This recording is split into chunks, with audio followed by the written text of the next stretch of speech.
You're listening to Backstage Access, where we sit down with the artists behind the music, talking life, faith, and behind-the-scenes conversations. Real people, real stories. Let's head on backstage. All right. Thank you for joining us on Backstage Access. My name is Scott Lowe with C-Lowe Entertainment Group. This evening, we have the one and only JSP from the land down under. How are you guys? Really good. How are you? Thanks. We are great. Thank you so much for being here with us and just kind of spending your evening. Really, really appreciate it. Well, technically, my evening, it would be your guys' afternoon. We always say let's hope for tomorrow because we're living in tomorrow. So. Yeah. If you don't mind, just kind of share a little bit of your personal stories, your testimony. Yeah, well, I guess I'll go first. So I was brought up in a Christian home, so sort of was always brought up in the ways of the Lord and knew God.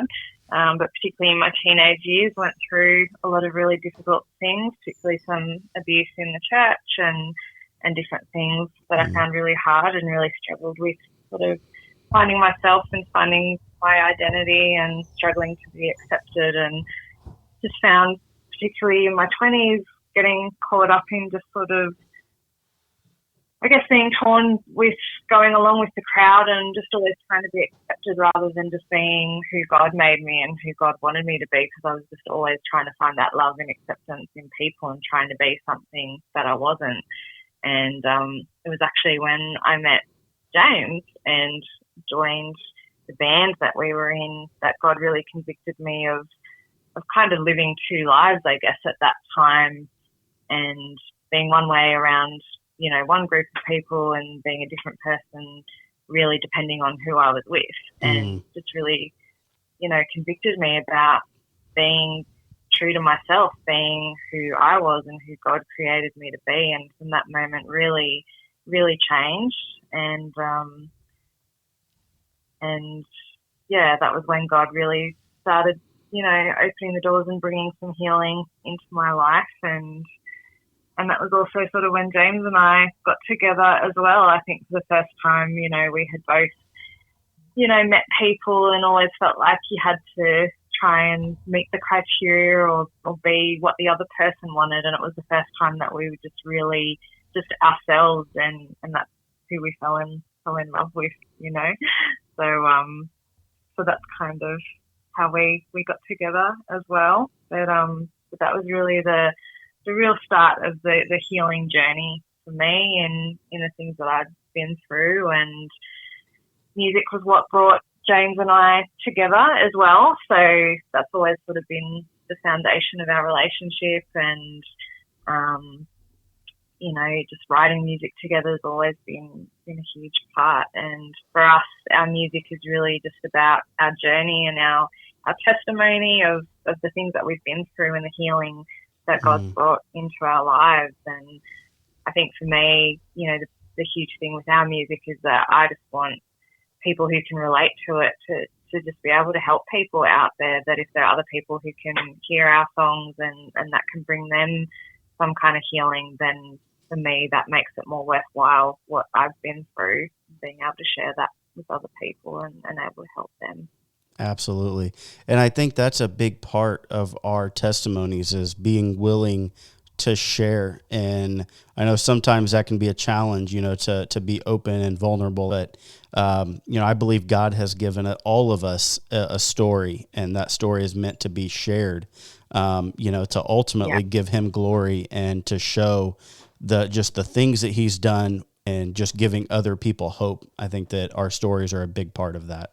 Yeah. You had said that you were, depending on who you were with, what circle of friends you were with, you know, kind of dictated what your attitude was, or, you know, how you acted, how you conducted yourself. And I think that can be really, really challenging. I know for me personally, who I was in church was not who I was outside of church. And, you know, depending on who I was hanging out with, you know, that kind of determined who I was and how I was, not trying to be a reflection of who Christ wanted me to be. And so I can completely relate with that. For me, it was more of, I'll be honest, it was more of a pride thing. It wasn't a, like, how do I, conduct myself? It was more of just a pride and wanting to be accepted and wanting to be, just kind of the center of attention and on both sides. Yeah. But I think there's other people out there who maybe they have a fear of coming across more religious with non-Christian friends or in non-Christian circles that maybe they want to influence in a positive way, but are unsure how to do that and how to connect with them without kind of more leaning towards, the way that they act, the way that they talk, things like that. But I definitely think that that's probably more common than what people may think. Yeah. And I mean, we all want to be loved and accepted, right? And absolutely, it's so easy to just go along with what everyone else is doing. But ironically, what I found was the more I tried to be like everyone else, I thought that would make people like me. And it really didn't. People, I think, can see through it. And it wasn't until I came to that point in my life when I really just started being me that, I met my husband and other friendships and other people came into my life, and I was then finally being accepted. And it wasn't until I finally let all that go and was just myself that's when I really found that love and acceptance, ironically. So, yeah. So good. James, what about you? Well, yeah, I grew up in a Christian home. I actually do recall giving my life to the Lord at the age of 6. Up until the age of 6, I was actually totally deaf with glue ear. And so with the glue ear, I actually had learned to lip read. No one actually knew that I was actually deaf and couldn't hear. And I did go in for an operation. And after the operation, I remember sitting in hospital bed and I heard a motorcycle outside, and I'd never heard anything like it. And I can still remember the differences between living in a world where you can't hear and a world that you can hear. And so I grew up in a Christian home and had great Christian parents, and I got into music at a young age, but I really struggled, particularly within the Christian environment, where I was really badly bullied during school, and to the point of being beaten up and all sorts of horrible things happening. And music has always been my escape. So music has always been my way of my quiet time. When I spend time with God, I play the piano for sometimes hours. And music was my escape during that period. But the thing that I really struggled with was dealing with people who had hurt me that had the Christian label. And ironically, as in this discussion we have, we can understand a lot of people will carry the Christian label. They may not necessarily be Christian, if that makes sense. Yeah. But it was really hard because I felt like I was being hurt by the people that weren't supposed to hurt me. And so I didn't feel safe in church environment. And there were some things that happened in our family along the way, which, long story short, was spiritual abuse. But, I was in quite a few successful Christian bands, but there's a level of an element where our album's got the song called Games, where it feels like you've got to play this game to be accepted in what I would call the Christian music industry, and the continual disappointments of people who would promise the world and never deliver. And, at that point, it was at that point in my life where I moved to the town that we now live in, totally disillusioned with music, but in the same token, with that band falling apart, I started another band, and that's how I met Sarah. And it was quite incredible because, the guys of the band joke, you're not allowed to marry her, James, or not allowed to date her, sorry. And so we got to know each other and there wasn't pressure on. And then a couple of months later, we dated for 3 months, we were engaged, and we got married 5 months later, and that's 16 years ago now. And, wow. It was actually a real blessing in my life. But literally with our music, we did it for a couple of years. We had our first child, but we also stopped because, again, we were facing what I call a lot of past hurt or trauma that we actually hadn't really dealt with or knew what it was. And, music was always there. Ironically decided, you know what, the way I'm going to cope with my pain, I went and put on one of the biggest Christmas lights that you ever see in the world. It was one of the top displays in Australia for a couple of years. Oh, wow. But it was my way of coping. It was my way of coping. It was a full synchronized light show with, music videos, smoke machines, snow machines, a whole lot. But it was my way of coping with the loss of music because I couldn't go there because I didn't want to be hurt again. And the catalyst for where we're up to now was that 2 or 3 years ago, unfortunately, Sarah's mum passed away unexpectedly at the age of 60. And 3 weeks before that happened, I got to myself to the point where I was living in my past. I was defined by my past. I was miserable. I was negative. And in that point, I just cried out to God that I don't want to live like this anymore.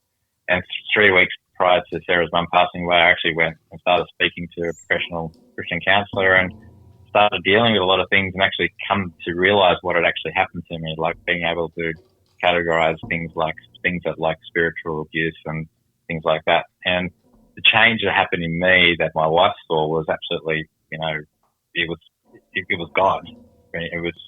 I was so happy that I wasn't the person that I'd been. And unfortunately, Sarah's mum passed away at that time, but that was a catalyst for her also to, in that season of grief, because it was really hard when you lose someone unexpectedly. Yeah. Where I feel like God just kept stripping back the layers of our lives and just revealed absolutely everything, and down to the abuse that Sarah had gone through in the Christian environment. We were both products of hurt, but also experiencing things we shouldn't have in a Christian environment, which then affected our ability in terms of what I'd say, see the world correctly or see through God's eyes. And it was during that we started writing some songs, and then the person Sarah was talking to and said, "What's the dream always been to be?" And Sarah said, "To do music." And the person said, "So why not?" And Sarah came home and told me that, and you know what? I said, "So why not?" And I've been following Josiah for years. We've been huge Disciple fans. I love his production work and all that. We sent him an email, and we honestly didn't think we'd hear back. And he emailed us back the next day. And next thing you know, these doors just opened. And all we had to do for the first time in our life was just walk through them. And, after living life so much, trying to make things happen, trying to kick doors down, trying to do this. And the reality was we were now in a position, because of what God has done in our life and the healing that he brought us, that, through this whole process, we wrote songs about that journey. We wrote the real raw struggles that I believe every Christian and every person faces, but we don't actually want to talk or reveal about it because of what other people might think. Mm-hmm. But in that vulnerability, all I'm saying is I cannot shut up about what God has done in my life. And I will want to tell my story, and wherever this music or this vehicle takes, for me, the music is a vehicle to our testimony. Both are just as important as each other. But in amongst that, the last year or so has just been an absolute wild ride, to the point of, as you mentioned before, we've got a song with Kevin featuring on it, Kevin Young from Disciple featuring on it, and we still don't even know how it happened to this day. And, Sarah will tell a story. When she was in Bible college, she was doing music, and she wanted to do, what was the song?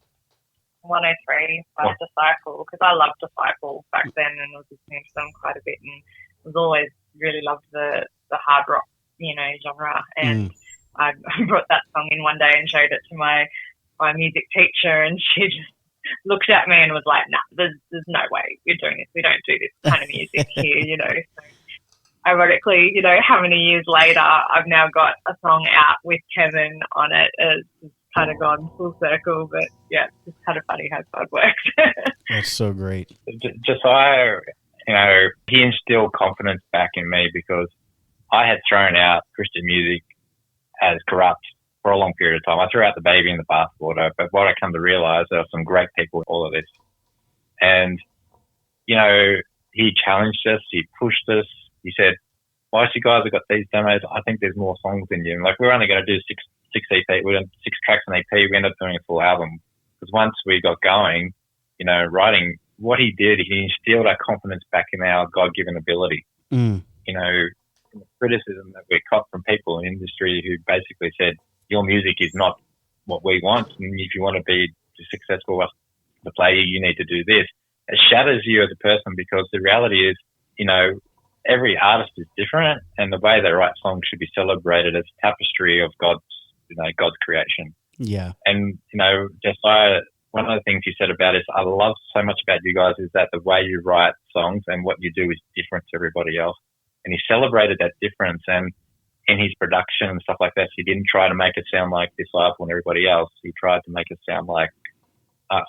And what he did is amplify what we've done naturally as well. But, he mentored us through the whole process. When we were recording there, I've learned they showed me all the recording tips. He showed us how to do all the backing tracks for our live shows, and we just, I tell you what, I have not laughed so hard the 2 weeks I was there with him. It was just so much fun, so encouraging, and the reality too is that I think you might have seen this too, but the reality, what I feel particularly amongst the Christian rock community in the US, there's a real community that is really, not about themselves, but also helping step up and helping, everything from, all production and stuff behind the scenes to just, "Hey, this is a great song. Have you contacted this person?" And it's just about the message in Christ. And it was just really, really encouraging. But I guess we're also blown away. It really instilled our faith back into what we believe God has called us to do. Yeah, I think that's where it gets challenging is, we allow the opinions and, the voices of other people to control us and make it more difficult to just, to take those steps of faith. And, I think that, Josiah speaking into you guys and Kevin and, I think that was, God using them to really speak into you guys. Yeah, I mean, look, it honestly blew us away and still blows me away. And it's given us hope here because, we're the only Christian rock band that we know of in Australia at the moment. Oh, wow. But it also just opens the doors in terms of taking what I've learned. And so locally here, we've got a lot of great different styles of bands, but taking that and building the community amongst the bands, helping them with the networks that we've got, helping them with recording, helping them with contacts and things like that to mentor them. Well, it really inspired me to, around that whole point of, for me, music is the sharing of what God's done in the artist's life, the story and the testimony. And I think the two words is that play in my heart is there's industry and then there's ministry. And you can try the industry path if you want. I'm not saying that's a bad thing, but on the ministry side, where the reality of getting to the top and being the best artist in the world, what you have to do to get there is not an easy process, and it's not for everyone. But the reality is, for Sarah and myself, and we're saying this multiple times now, our prayer was that even if one person's life was touched by our music, then this whole process would have been worth it. And we thankfully we get messages, a couple of times a week from different people from across the world who've heard the songs. But one of our songs, actually, "Don't Attack Me," it's got a line,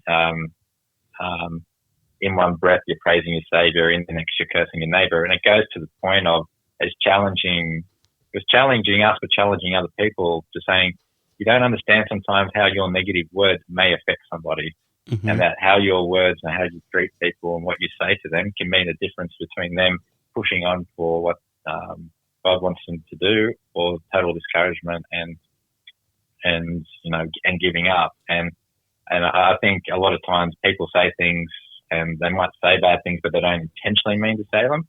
But it's just really good for us. It's a big challenge. And there's a great post I saw Josiah did the other day, which, really spoke to me. I'm paraphrasing, but, I take 8 steps up to the stage every night to play in front of the crowd. But that's just for that. My stage starts in the morning with every person I interact, the hundreds of people I interact with through through emails, through meetings, through the days, through the meetings, and the relationships that are built. That is my stage, and it's just as important that that I communicate about what God's done in my life and about Jesus and be an example there as being on the stage. And I was just, I was really challenged by that, but it's so true. And I think it doesn't just apply in being an artist; it also applies in being a Christian in your life. Yep. What you do on Sunday, what you do every day, other part of the week is just as important as what you do on a Sunday. And but yeah, no, I said we had a great time with Zara. We just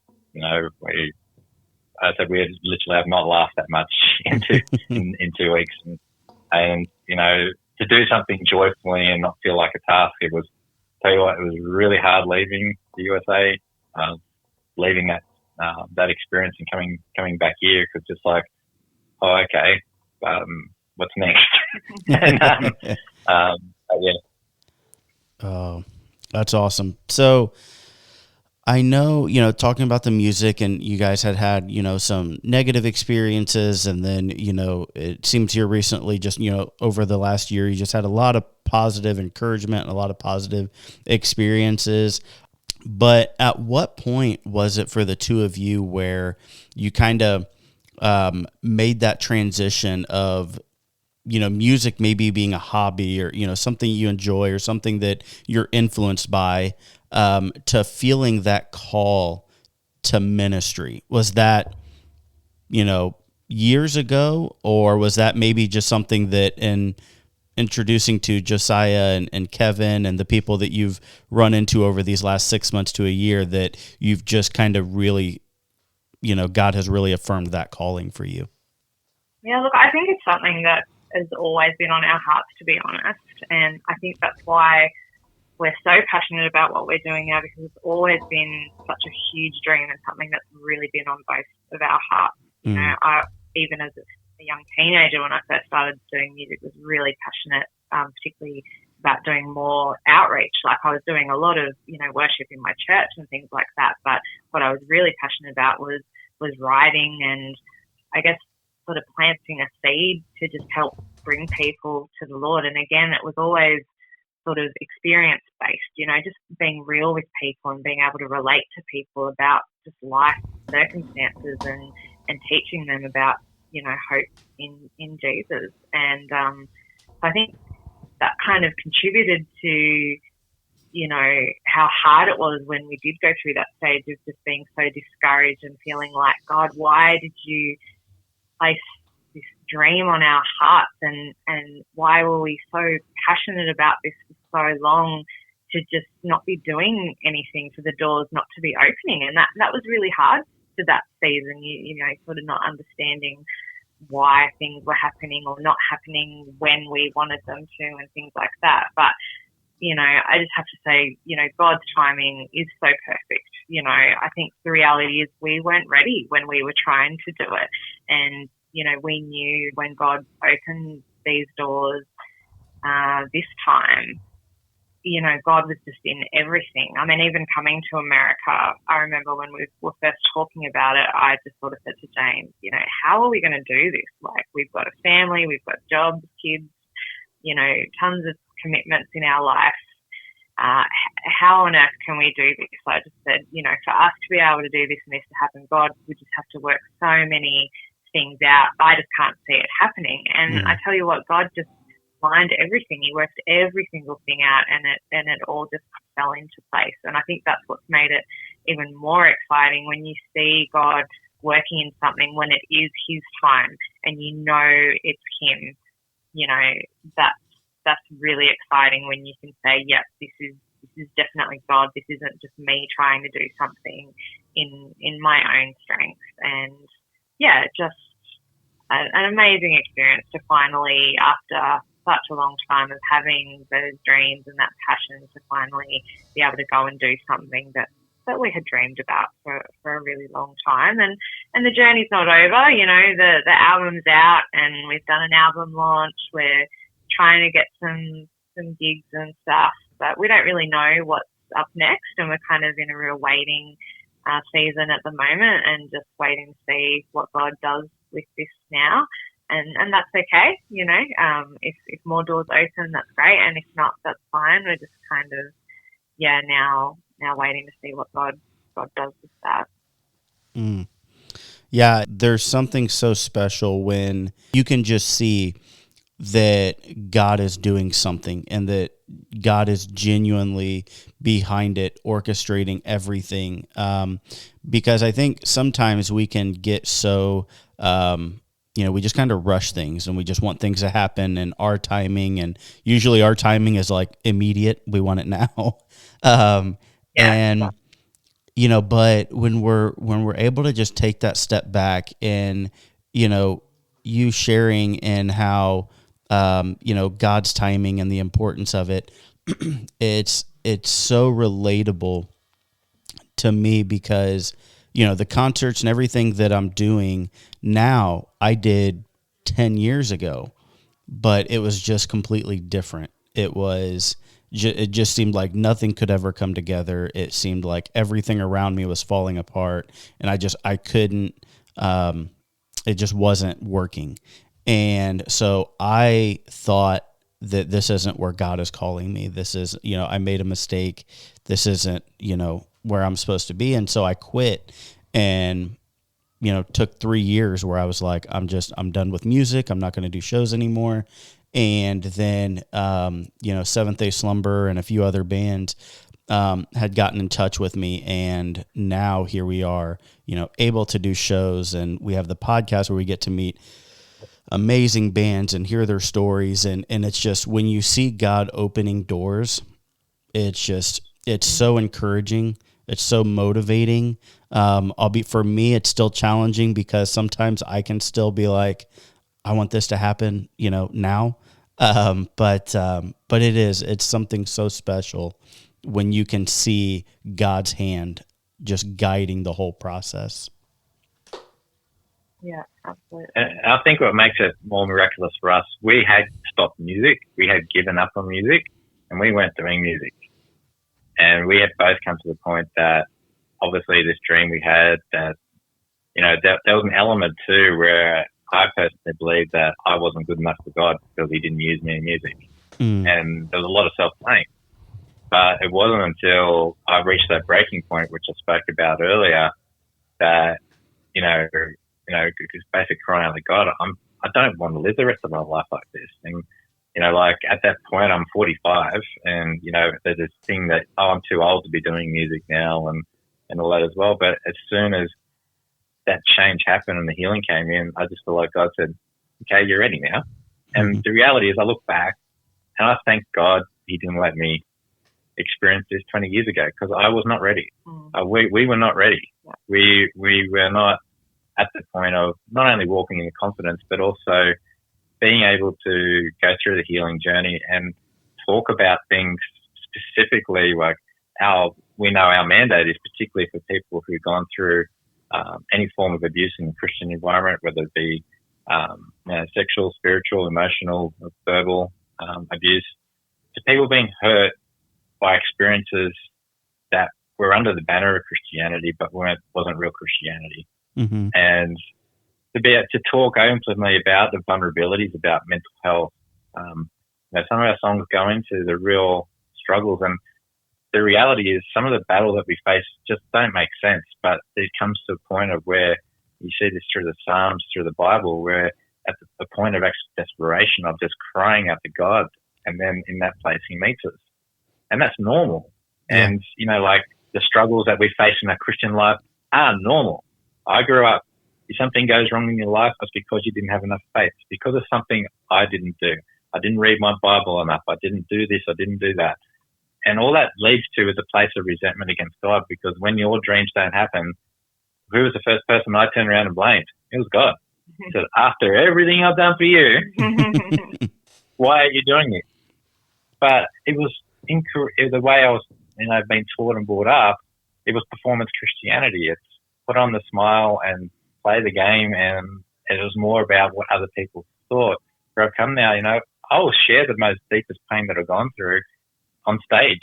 I'll share it with people in conversations to say, hey, I was there once too, but there's hope for you to get to the other side. Like there are people who experience absolutely horrendous things in the churches, and you're seeing it culturally come out now. We're seeing God, I believe, expose some of these things. And the effects that this has, the trauma of abuse and other things that have on people is horrible. And if you don't understand what you've been through, it leaves you in that place of darkness where I believe, it takes you away from God. But in the essence of saying, from that dark place of there to being over here, God wants healing and restoration. And as I said, that's where we believe, particularly around our songs, they are very raw. They really do go into deep things, which I think a lot of people are thinking but are too scared to say. Yeah.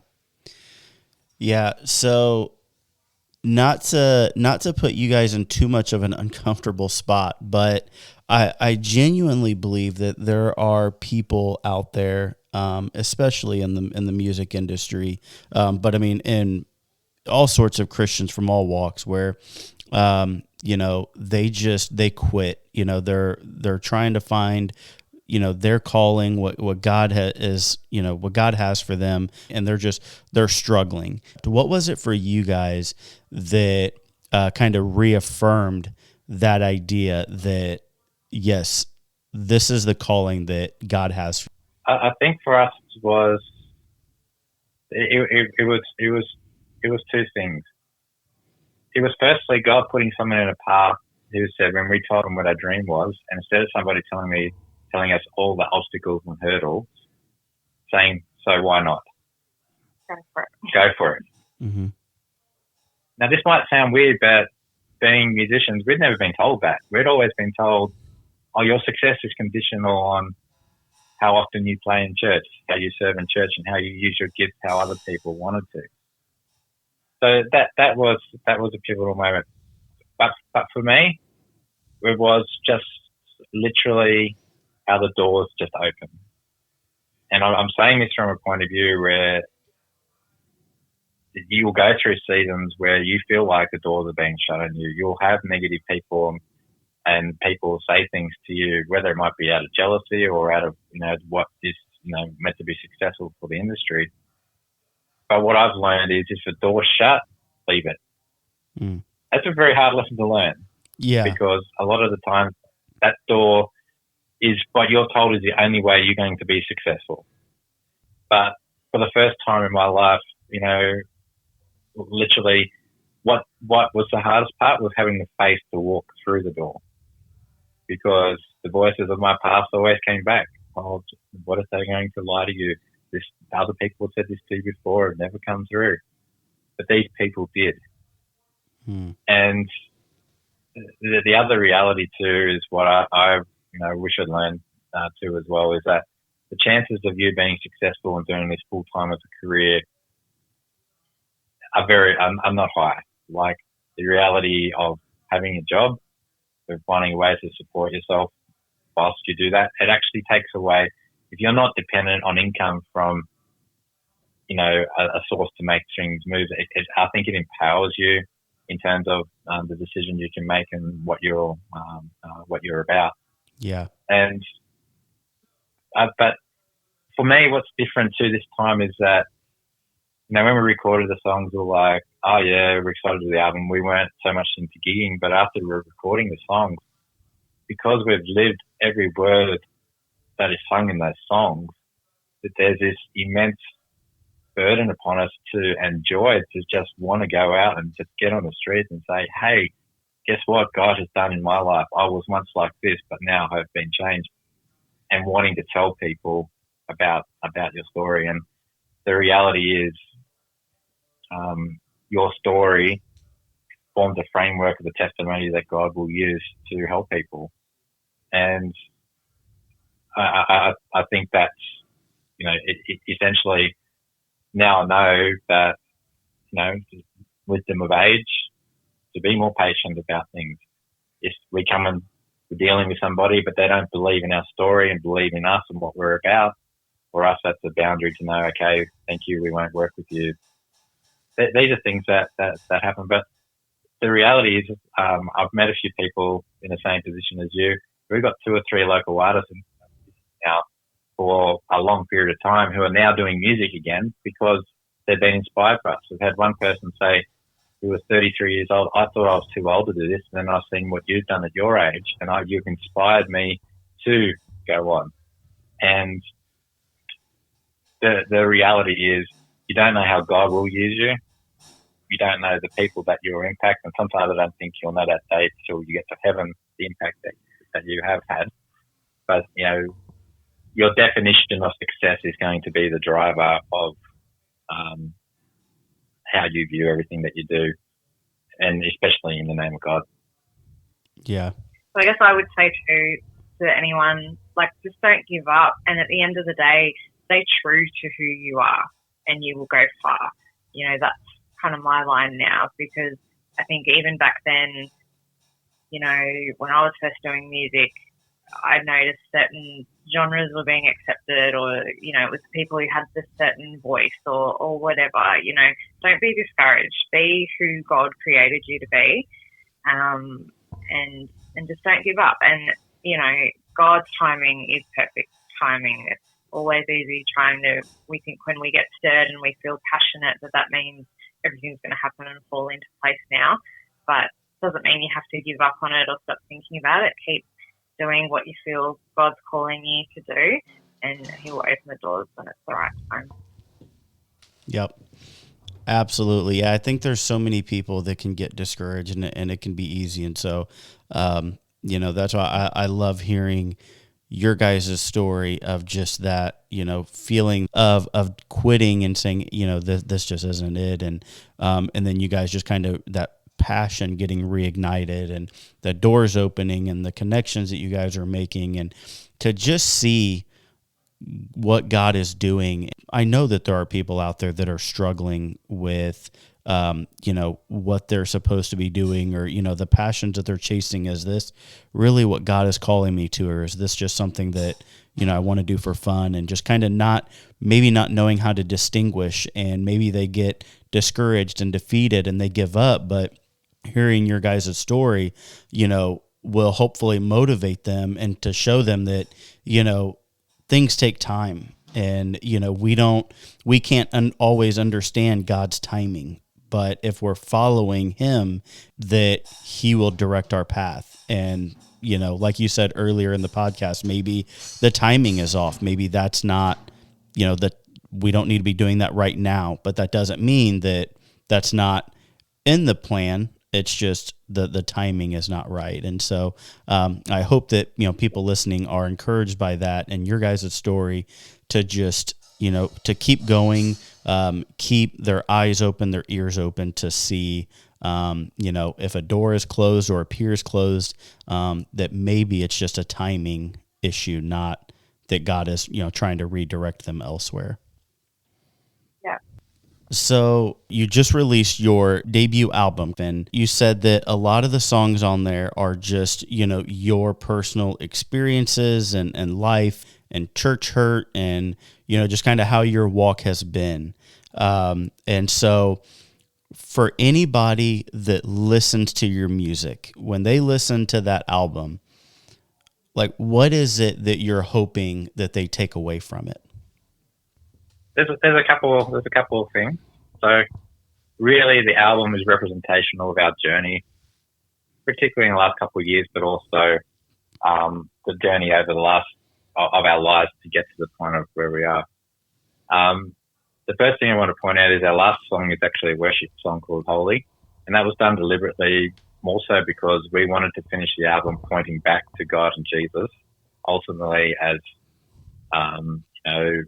not only our creator, but the one who brings healing and restoration. But the album goes through things like the first song, Taking It Back, is predominantly about coming to understand what happened to you when you've experienced abuse in the church, how you were used and the effect it had on you. But what was meant for evil, God will use for good, and that our past is we're no longer defined by our past. And the album will go through various themes of the Satan lies that we used to believe. We used to believe that we were not good enough for God.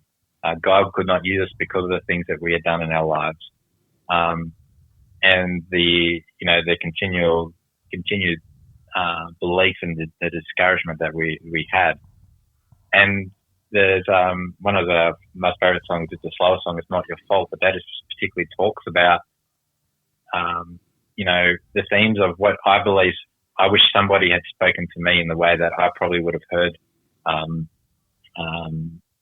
what I was going through 10 years ago. But essentially about not carrying the burden, not carrying the burden that you have been carrying as a result of the hurt that you've been through and the healing and restoration that comes. And there's several themes.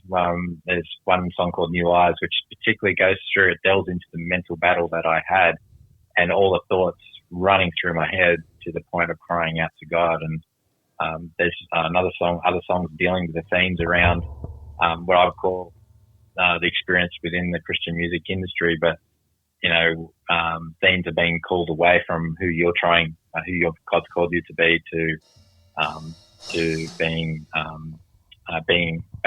yourself. And another great song in there called Lie, which is actually all about what we talked about with Sarah, talked about her testimony about are you living a lie,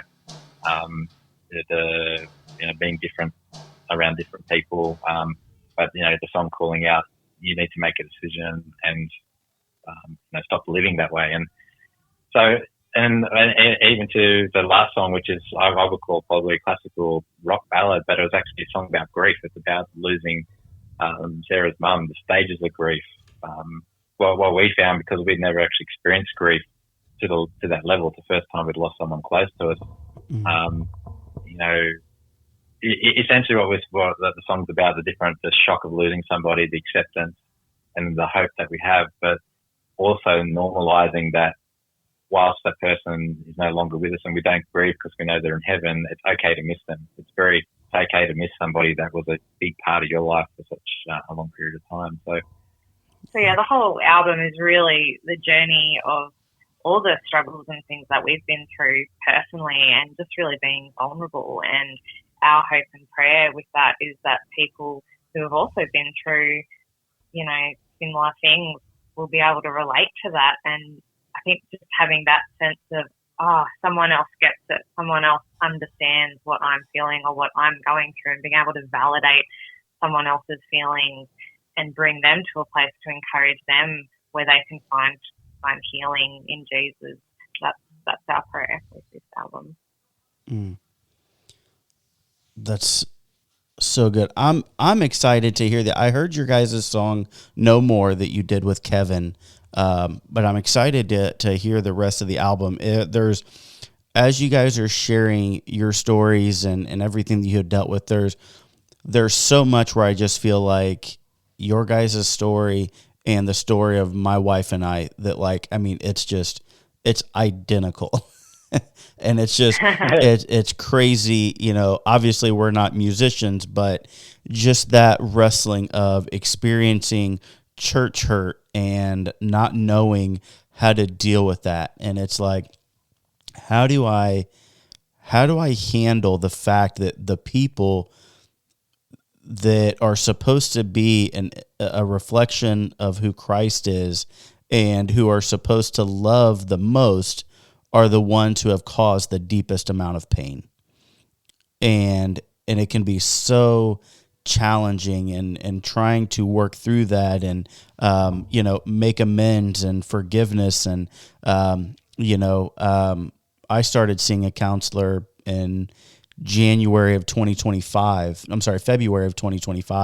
My wife started seeing a counselor in March or April of 2025. And so, the same thing, it's been a journey of just kind of really sorting those things out and trying to work through that and, understand that, it's simple to say, but, just the idea of like, we're humans, we're going to make mistakes. There is no perfect person, we're going to get hurt by people because we're flawed. But again, it's just when you experience it to such a deep degree, it can just make it really, really challenging. And you just have this this idea of church and this bitterness, and it can really just manifest into some just very troubling things and patterns, and so that's kind of what we've been working through for the last 14 months or so, and so just or a year now, and so hearing your guys' story is just. I'm just like, oh my goodness, this sounds exactly like what we're dealing with. Yeah. So. And that's great to hear. And I think another really good point too is that it's okay to get help. Like, I think for us too, growing up in the church, there was this thing of, oh, Jesus is all you need, and Jesus should be able to provide all the healing. And that's true to a certain extent, but for some of the things that we'd been through, particularly for me going through abuse at such a young age, that had rewired my brain, and there was things about me, ways that I was acting, triggers that I was dealing with that I just didn't understand. And it wasn't until I went and saw a professional counsellor that unpacked that, and they could really help me understand all of that so that I could then change and get the healing that I needed from the things that I had been through. And I think it's really easy to carry a lot of shame of things that we've been through, and it's hard asking for help when you feel you're in a place that you don't like, and you don't know how to change, and you've got all these other Christians around you putting on their perfect little happy faces and telling you that life should be perfect with Jesus. God's always there, and at the end of the day, yes, Jesus, he's there to give us healing, but he also provides people with degrees and the doctors and the psychologists and the things like that can really help us with the physical aspects of things that we've been through, the things our bodies are experiencing when you've been through trauma and things like that. So I think it's really important as well to acknowledge that it's okay to get help with those things, and don't feel you have to do it on your own. Absolutely. And for me, it was a big breakthrough, because like every time I walked into a church, my body was having a reaction like it wanted to run out the back door. Mm-hmm. And when you learn that, when you stick your hand in the fire, what happens when you learn? And if you're back in an environment which is like a fire, your body actually does have a response. It's saying, you've been hurt here. What are you doing here? And for me, particularly church, one of the great things that I was able to come to an understanding to is that, if I'm at a place now, if somebody doesn't like me or says something to hurt me, I can differentiate that and not take it personally, because I'll go, obviously something I've done or said has triggered them, or they've had a negative influence on all that, and try and separate the person from what they've said. Because in reality, until 2 years ago, I had lost my love for other people. I didn't really care about their salvation or them or anything like that, but it was just like in a moment instant that was taken away from me, and I have a burning love and passion again for Christians and non-Christians of what they're going through. But the reality is, one of the first steps for this is to talk about it more, is to normalize it more, because the more you talk about and normalize it, other people are going through the same thing and go, they can take a deep breath. And I've seen this multiple times. Oh, I'm not the only one. And when you understand you're not the only one, that takes a huge weight off your shoulders. And I'm a big advocate for, somebody's a hurt person. They don't need to be told everything that's wrong with them and what they need to do. They need somebody to walk the journey with them. And our pastor did this really well in the church we've been going to for 3 years after the passing of my mother-in-law and what we were going through, and said, I don't need anything from you. I just need you to walk the journey with me. And that was just sitting down, having a coffee, and just letting me talk. Yeah. And the reality for some of it will be over quickly. Sometimes it may take someone a couple of years. But walking with somebody and being the hands and feet of Jesus and re-establishing that trust of what Christianity should be is one of the greatest things that we can do to help those people. Yeah. Yeah, I think that, there's been a misrepresentation of the church, because, the church is meant to be a place for the broken, for people who are hurting, for people who are lost. And I feel like now a lot of times we see church as like, a lot of people think of church as a show. Like, I have to have things put together. I have to have this image that my life is great and I have no issues and I have no struggles. And what it does is it just brings people who do come to church because they've experienced loss or they're just going through something really heavy. It puts them in a situation where they feel abnormal and they feel uncomfortable more than they already do, because it's like they look around and they see these people who essentially have masks on, and they're just like, I don't have it together. I don't, my life doesn't look like theirs. And they really just feel isolated. And again, then that just puts them in an even darker spot. Whereas I feel like if the church was more honest, now I'm not saying every person, every Sunday needs to get up and just share their worst sins or, just air out everything that is going on. But I do think that we need to show some vulnerability and some authenticity, to other people, to let them know, like you said, they're not alone in what they're experiencing. Yeah. We all are going through things. We all have, we're all messed up. I don't care who you are. I don't care if you're a pastor. I don't care if you're a, elder. It doesn't matter. You have something that you either are going through or have gone through or will go through. And to be open and let other people know, like, hey, it's okay sometimes to not be okay. And that's where the church is supposed to step up and have people to walk alongside with you to say, hey, maybe I've never experienced that loss. Maybe I've never experienced that depth of pain, but I'm here as a friend to walk alongside with you, to help you to get through this. And I feel like that is a big lack of today's church. Yeah, and for me, one of the great things that changed my view was actually, redefining that as the definition of a successful Christian life was you had no struggles, which is very similar to what you're saying, to actually realizing the definition of a successful life is struggle. Because the Bible is very clear in the New Testament about the struggles that we will face in everyday living. And the struggles are actually a sign of a successful Christian life.